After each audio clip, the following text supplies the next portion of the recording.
Police inspector কাকার বাড়িতে ঢোকার সাথে সাথেই হঠাৎ অন্ধকারের কারণে রাইসন পরিবারের সদস্যরা ভেবেই বসে চোর ঢোকেছে। তারা তৎক্ষণাৎ চাদর চাপা দিয়ে ধরাধরি শুরু করে। এদিকে আয়ুষ্মান আর টিন্নি তো লাঠি হাতে আরও জোরে বলে ওঠে, পেয়েছি, এবার আর পালাতে পারবে না। ভেতর থেকে পুলিশ অফিসার চিৎকার করে জানায়, আমরা চোর নই। কিন্তু আয়ুষ্মান বিশ্বাস না করেই বলে, কোন চোর আবার নিজেকে চোর বলে? শেষমেশ পুলিশ অফিসাররা নিজেদের চাদর থেকে ছাড়িয়ে পরিচয় দিলে সবাই স্তব্ধ হয়ে যায়। কমলামা দৌড়ে এসে বলে, স্যার, দয়া করে ক্ষমা করবেন, লাইট নিভে যাওয়াতে চিনতে পারিনি।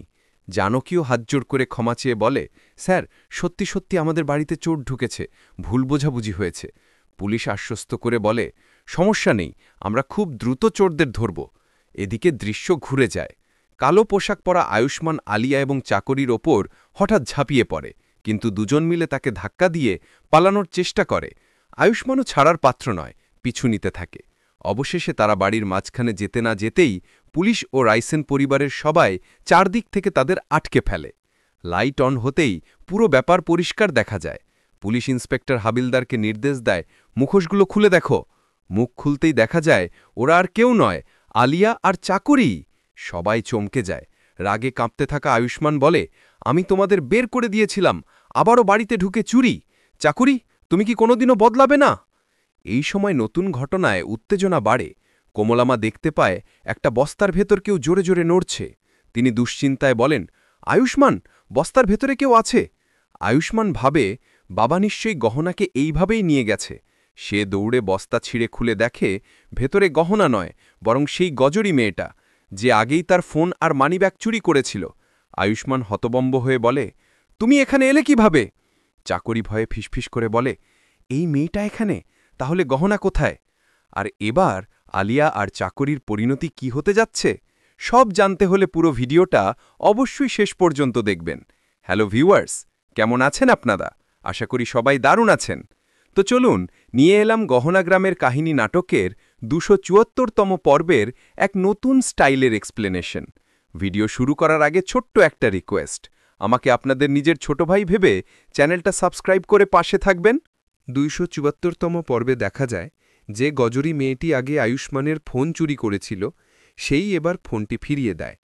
ঠিক সেই মুহূর্তে কালো পোশাক পরে রাঘব আয়ুষ্মানকে ফোন করে। ফোন রিসিভ করতেই রাঘব বলে, তোমার ফোন ফিরে পেয়েছ দেখে ভালো লাগলো। আয়ুষ্মান রাগে জিজ্ঞেস করে, আপনি কে আর আমার গহনা কোথায়? রাঘব শান্তভাবে বলে, সময় হলে সব জানতে পারবে। গহনাকে আমি নিজেই তোমার বাড়িতে পৌঁছে দেব, তবে তার আগে একটা সত্য বলতে হবে। আয়ুষ্মান বলে, বলুন, কি সত্য?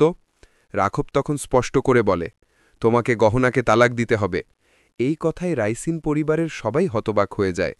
আলিয়ার চাকরি তো খুশিতে ফেটে পড়ে, কিন্তু আয়ুষ্মান কঠোরভাবে বলে, এ ধরনের বাজে কথা আর বলবেন না, আমাদের কোনোদিন তালাক হবে না। আমাদের আলাদা করতে আপনার এত আগ্রহ কেন? এতে আপনার কি লাভ? রাঘব উত্তর দেয়, তোমার প্রশ্নের উত্তর দেওয়ার জন্য ফোন করিনি, এটা অনুরোধ নয়, অর্ডার। গহনাকে জীবিত পেতে চাইলে আমার কথা মানতে হবে। এতক্ষণ শুনে আয়ুষ্মান রেগে যায়। গহনাকে যদি আঘাত করেন, আপনার জীবন আমি শেষ করে দেব। সামনে এসে কথা বলুন, দেখি আমি তালাক দিই নাকি আপনি শেষ হন। পরিস্থিতি সামাল দিতে জানকী বলে, বাবা আয়ুষ্মান, শান্ত হও, গহনা এখন ওর কাছে, তুমি রাগ করলেও আরও খারাপ কিছু করতে পারে। কমলা মাও বলেন, আগে জানতে হবে গহনা কোথায় আছে। রাঘব শেষবার বলে, বাড়ির গেটের সামনে তালাকের কাগজ রাখা আছে, ১ ঘন্টার মধ্যে সাইন করো, নইলে গহনাকে শেষ করে দেব। এ কথা বলে সে ফোন কেটে দেয়। আয়ুষ্মান আবার ফোন করার চেষ্টা করলেও রাঘব আর ফোন ধরে না। তখন পুলিশ ইন্সপেক্টর আশ্বস্ত করে, চিন্তা করবেন না, আমরা দ্রুত নাম্বার ট্র্যাক করে লোকেশন বের করব। অন্যদিকে রাঘবের লোক গহনাকে বস্তায় ভরে সিএনজিতে করে নিয়ে যাচ্ছিল। হঠাৎ গজরির স্কুটির শোনে সিএনজির ধাক্কা লাগে।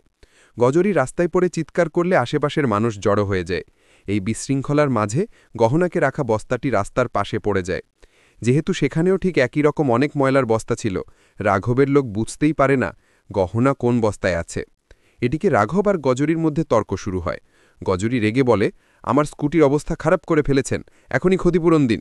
রাঘব উত্তর দেয়, এটা স্কুটি নয়, ঠেলাগাড়ি। আরও ঝগড়া বাড়তে থাকে।